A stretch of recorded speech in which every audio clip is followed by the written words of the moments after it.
Wave जो होती हैं देखें दो टाइप की होती हैं, एक होती है मैकेनिकल वेव और एक होती है इलेक्ट्रोमैग्नेटिक वेव।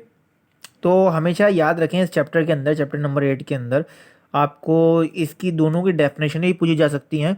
और मज़े की बात ये कि इसकी डेफिनेशन के साथ साथ इसकी एग्जाम्पल आप लिखेंगे तो ज़्यादा बेनिफिट्स आप पाएंगे, ठीक है ना।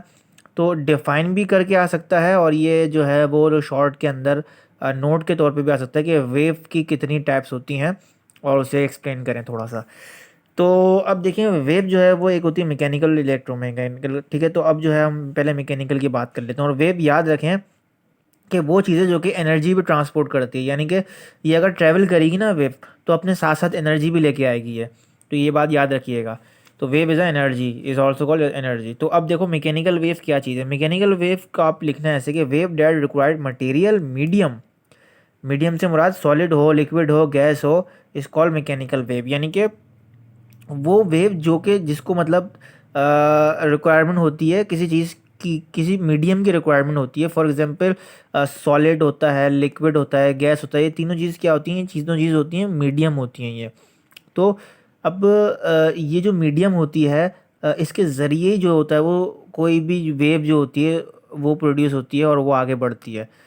तो इसकी एग्जांपल है साउंड वेव। तो अब देखो साउंड जो है ना, साउंड हमेशा वहाँ सुनाई देगा जहाँ पर कोई ना कोई मीडियम हो। ये बात मैंने आपको पहले ही बताई थी इस चैप्टर के अंदर। तो मीडियम क्या हो गया, या तो कोई सॉलिड हो, या तो कोई लिक्विड हो, या तो कोई गैस हो। इन तीनों में से कोई भी चीज़ होगी तो साउंड आपको वहाँ तक प्रोड्यूस या आपको सुनाई देगा। वो धमाके वाली एग्जांपल दी थी कि अगर मीडियम जो होगा बीच के अंदर तो धमाके की आवाज़ वहाँ वहाँ तक सुनाई देगी जहाँ जहाँ तक मीडियम होगा, ठीक है। तब दूसरी वेव देखते हैं, इलेक्ट्रोमैग्नेटिक वेव। तो अब ये वेव क्या होती है, ये वेव होती है कि जिसको ना कोई मीडियम की ज़रूरत नहीं होती भाई। वहाँ क्या था, किसी मीडियम की ज़रूरत थी, लेकिन इसको मीडियम की कोई ज़रूरत नहीं होती। तो अब यहाँ देखो कि wave which do not required any medium for travel is called electromagnetic wave. इसकी एग्जांपल आप पकड़ लो लाइट।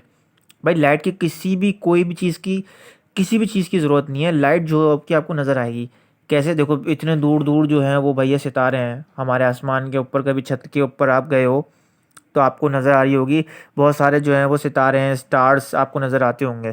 तो मेरा सवाल ये कि भाई बीच में तो कोई मीडियम ही नहीं है, फिर आपको कैसे लाइट नज़र आ रही है। तो सिंपल यही, ये वो चीज़ क्या है, वो इलेक्ट्रोमैग्नेटिक वेव है। और लाइट जो है वो इज़ अ इलेक्ट्रोमैग्नेटिक वेव। तो उसको किसी भी चीज़ की ज़रूरत नहीं होती बीच में, वो ट्रैवल खुद ब खुद करती है। तो इसलिए जो चाँद सितारे की रोशनी होती है वो आपकी आंखों पे आपको नज़र आ रही होती है। तो light is a electromagnetic wave. तो नोट करके यहाँ पर लिखा हुआ है कि इन वैक्यूम, वैक्यूम का मतलब होता है बर्तन। अगर मैंने उर्दू में सही नहीं लिखा हो तो जज नहीं करिएगा, मेरी उर्दू थोड़ी सी कमज़ोर है। तो all electromagnetic waves travel with speed of 3 exponent 8 metre per second. हमें पता है कि भैया एक बर्तन के अंदर जो स्पीड ऑफ लाइट आप कहते हैं, जिसको स्पीड ऑफ लाइट कितनी होती है, वो 3 एक्सपोनेंट 8 मीटर पर सेकंड होती है। ये एमसीक्यूज़ का फेवरेट पॉइंट है, याद कर लो, ठीक है। लाइट वेव्स इसकी एग्जांपल आ गई इलेक्ट्रोमैग्नेटिक वेव की। तो आपको दो चीज़ें आपने यहाँ पर क्लियरली बता देनी है। अच्छा, इसके अलावा भी एक अदर क्लासिफिकेशन होती है जो कि इलेक्ट्रोमैग्नेटिक वेव्स के अंदर ही आती हैं। वो वेव्स भी होती हैं कुछ ना, तो वो मतलब आती इसी के अंदर है। तो वो आप लिख सकते हैं कि ऐसे करके कि भाई अदर क्लासिफिकेशन में पहली जो चीज़ होगी वो होगी ट्रांसवर्स वेव्स।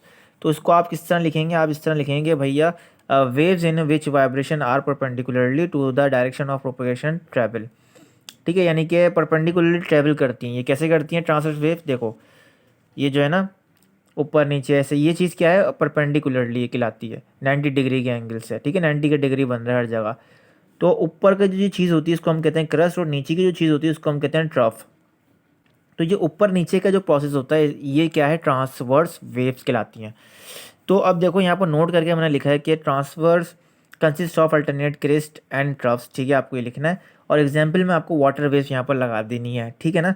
कि और दूसरी जो आपने लिखनी है, all electromagnetic waves are transfer waves. जितनी भी इलेक्ट्रोमैग्नेटिक वेव्स होती हैं और ट्रांसफर वेव्स होती हैं। और वाटर वेव सबसे बेहतरीन एग्जाम्पल है इस ट्रांसफर्स वेव्स की। तो आपने जो है कभी जो है वाटर वेव्स जो है आपने देखी होंगी कि जो पानी किस तरीके से जो है वो ट्रैवल कर रहा होता है, इस तरह ना रोटेट फॉर्म में, ऐसे ऐसे ऐसे, ठीक है ना। कभी अगर आप समंदर में गए हो तो आपने देखा होगा पानी ये ऐसे करके ट्रैवल कर रहा होता है। तो वो क्या चीज़ है, वो ट्रांसफर वेव्स ही है। दूसरी चीज़ एक और आपको मैं बताने यहाँ पर रह गया कि लॉन्गिट्यूडनल और कंप्रेशनल वेव्स, उसी के मतलब दूसरा है ट्रांसफर वेव्स के बाद जो है लॉन्गिट्यूडनल, या फिर आप इसको कंप्रेशनल वेव्स भी कहते हैं। तो इसको लिखेंगे कैसे आप, ये अगर पेपर में आती है तो आप लिखेंगे the waves in which parallel vibration to the direction of propagation, यानी कि अब ये पैरेलल होंगी। और ट्रांसफर वेव्स क्या आती हैं, वो थी परपेंडिकुलर, लेकिन ये क्या होंगी, पैरेलल होंगी। तो ये दो डिफरेंस आपको याद करना है, हो सकता है डिफरेंस पूछ लिया जाए दोनों के दरमियान का। तो अब देखो ये नोट करके यहाँ लिखा हुआ है कि लॉन्गिट्यूडनल वेव जो होती है वो कंप्रेशन और रेयरफेक्शन पे कंसिस्ट करती हैं। तो भाई ये क्या चीज़ है, देखो ये है, ये देखो ये जो चीज़ें आपको नज़र आ रही हैं बहुत क्लोज लाइन है, उसको हम कहते हैं कंप्रेशन, और जो बहुत दूर दूर लाइन है उसको हम कहते हैं रेयरफेक्शन। बस ये है इसका डिफरेंस कंप्रेशन और रेयरफेक्शन के अंदर। और एक एग्जांपल जो है वो साउंड वेव्स होती है। साउंड वेव्स हमेशा लॉन्गिट्यूडनल वेव होती हैं और वो इसी तरीके से ट्रेवल कर रही होती हैं।